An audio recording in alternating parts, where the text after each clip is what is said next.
Elohei Mansourian is preparing for the 19th Asian Games in Hangzhou, an Iranian wushu champion who was born into poverty. At the age of 14, she resolved to do something to improve her life. So, she decided to try for the national wushu team. سخت بود که خانواده رو، مردم و همشهری‌ها رو قانع کنی که من میخوام یه هدفی دارم بهش برسم. هزینه های این که بیایم مسابقه شرکت بکنیم خیلی برای ما سخت بود. و حتی شده بود که کار میکردیم، حتی 3 خواهر با هم دیگه، که بتونیم هزینه های خرید مثلا یک دستکش رو داشته باشیم یا بتونیم مثلا هزینه های رفتن به مسابقه رو داشته باشیم، تا اینکه همه اینا انقدر خدا به ما کمک کرد و دعای مادرم پشت ما هست و کمک ما کرد که اومدیم تیم ملی و اونجا بود که با همون خانم پانگین آشنا شدم. و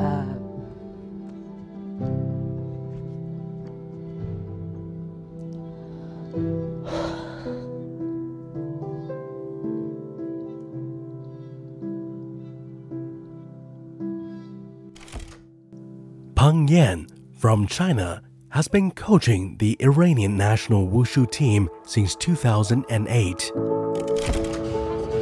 After 7 years of being coached by her, Elohei won the world title on 3 occasions and 4 medals at the Asian Games.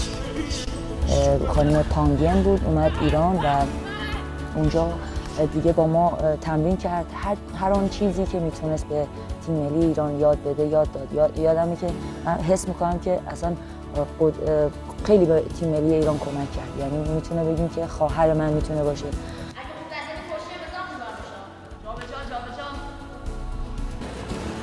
و زحمتی که برای ما کشید باعث شد که جایگاه ایران بیاد بالا و رقابت خوبی با کشور چین داشته باشیم و چین هم به ما احترام بذاره به دلیل اینکه ما تونستیم بوشو رو اینقدر خوب یاد بگیریم و درآمدم خیلی بالاست که و الان ورزش رو فقط برای دوستش دارم، عاشقشم.